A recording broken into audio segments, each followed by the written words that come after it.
ഇന്ത്യയിൽ നിന്നുള്ള അനധികൃത കുടിയേറ്റക്കാരെ തിരിച്ചയച്ച് അമേരിക്ക C-17 എന്ന US എയർഫോഴ്സ് വിമാനത്തിലാണ് കുടിയേറ്റക്കാരെ ഇന്ത്യയിൽ എത്തിക്കുക. കാനഡയ്ക്കെതിരെ US പ്രഖ്യാപിച്ച ഇറക്കുമതി തീരുവ ഇതിനിടെ മരവിപ്പിച്ചിട്ടുണ്ട്. ഒരു മാസത്തേക്ക് നടപടി ഉണ്ടാകില്ലെന്ന് അമേരിക്കൻ പ്രസിഡന്റ് ഡൊണാൾഡ് ട്രംപ് വ്യക്തമാക്കി. വിവരങ്ങളുമായി കിരൺ ബാബു. കിരൺ, ട്രംപ് അധികാരമേറ്റ ഉടൻ ആദ്യമെടുത്ത നിലപാടാണ് അനധികൃത കുടിയേറ്റക്കാർക്ക് ഇനി അമേരിക്കയിൽ ഇടമുണ്ടാവില്ല എന്ന്. അത് ഇപ്പോൾ പ്രാവർത്തികമാക്കി തുടങ്ങുന്നത് കഴിഞ്ഞ ദിവസങ്ങളിൽ നമ്മൾ കണ്ടു. ഇപ്പോൾ ഇന്ത്യയിലേക്ക് C-17 വിമാനത്തിൽ അനധികൃത കുടിയേറ്റക്കാർ മടങ്ങിയെത്തുന്നു എന്നാണ് മനസ്സിലാക്കുന്നത്. അടുത്തയാഴ്ച പ്രധാനമന്ത്രി നരേന്ദ്രമോദി അമേരിക്കയിലേക്ക് പോകാനിരിക്കെയാണ് ഇത്തരമൊരു നടപടി ഉണ്ടായിട്ടുള്ളത്.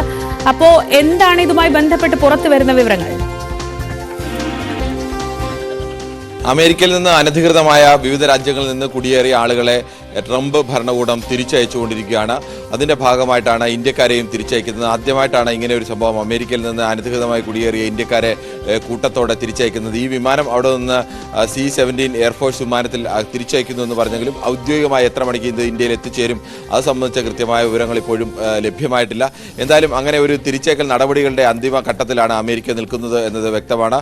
ഇന്ത്യക്കാരെ സംബന്ധിച്ച് വലിയ ആശങ്ക ഉയർത്തുന്ന ഒന്നാണ്. 7.25 ലക്ഷത്തോളം ആളുകൾ ഇന്ത്യക്കാർ അവിടെ അനധികൃതമായി കുടിയേറിയിട്ടുണ്ട് എന്നാണ് ഒരു ഏകദേശ കണക്ക്.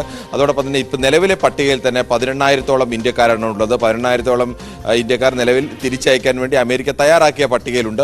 എന്നാൽ ഈ ആദ്യ വിമാനത്തിലെ എത്ര പേരാണ് ഉള്ളത് എന്നത് സംബന്ധിച്ച് കൃത്യമായ വിവരം അമേരിക്ക ഔദ്യോഗികമായി അറിയിച്ചിട്ടില്ല. സാധാരണഗതിയിൽ അനധികൃത കുടിയേറ്റക്കാർ എന്ന് പറയുമ്പോൾ രേഖകളില്ലാതെ ആ രാജ്യത്ത് താമസിക്കുന്ന ആളുകളാണ്.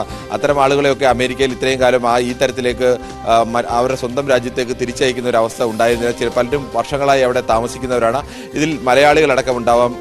അനൗദ്യോഗികമായി ലഭ്യമായ വിവരങ്ങളുടെ അടിസ്ഥാനത്തിൽ ഗുജറാത്തിൽ നിന്നുള്ളവരാണ് ഇന്ന് ഇന്ത്യയിലേക്ക് മടക്കിയ ഈ 18,000 പേരിൽ പകുതിയിൽ കൂടുതൽ പേരും ഗുജറാത്തിൽ നിന്നുള്ളവരാണ് എന്നുള്ള വിവരമാണ് നമുക്ക് ലഭ്യമാകുന്നത്. മലയാളികളുടെ എണ്ണം അതിനേക്കാൾ കുറവാണ്. എന്നാലും മലയാളികളുടെ എണ്ണവും ഉണ്ട്. പ്രധാനമായും നിശ്ചിത വിദ്യാഭ്യാസ യോഗ്യതകളില്ലാതെ അല്ലെങ്കിൽ സാങ്കേതിക വിദ്യാഭ്യാസ യോഗ്യതകളില്ലാതെ അവിടുത്തെ സ്ഥിരം രേഖകൾ ലഭ്യമാകാൻ തടസ്സമുള്ള ആളുകളാണ് ഇങ്ങനെ തിരിച്ചയക്കുന്നത്.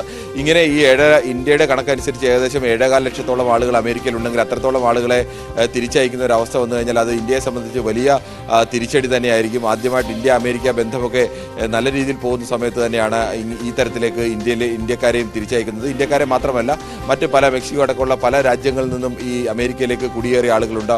ഇവരെല്ലാം തിരിച്ചയക്കും. അങ്ങനെ അനധികൃത കുടിയേറ്റക്കാരെ അമേരിക്കയിൽ നിന്ന് പൂർണ്ണമായും ഒഴിവാക്കുമെന്നത് ട്രംപിന്റെ പ്രഖ്യാപിത മുദ്രാവാക്യമായിരുന്നു. അതിപ്പോൾ നടപ്പാക്കിക്കൊണ്ടിരിക്കുകയാണ്. കിരൺ, മറ്റൊരു പ്രധാനപ്പെട്ട കാര്യം, ഇപ്പോൾ കാനഡയുമായിട്ടുണ്ടാവുന്ന ഒരു സമവായം അല്ലെങ്കിൽ കാനഡയ്ക്കെതിരെ US പ്രഖ്യാപിച്ച ഇറക്കുമതി തീരുവ മരവിപ്പിച്ചുകൊണ്ടൊരു തീരുമാനമാണ് ഇപ്പോൾ വന്നിട്ടുള്ളത്. ട്രൂഡോയുമായുള്ള സംഭാഷണത്തിൽ ഒരു സമവായത്തിന്റെ സാധ്യതകൾ, അതുവരെ വലിയ രീതിയിലുള്ള വെല്ലുവിളികളൊക്കെയാണ് ഉണ്ടായിരുന്നത്. അപ്പോൾ ആ ഒരു വലിയ വാക്തർക്കത്തിന്റെ അന്തരീക്ഷമാവുകയാണോ?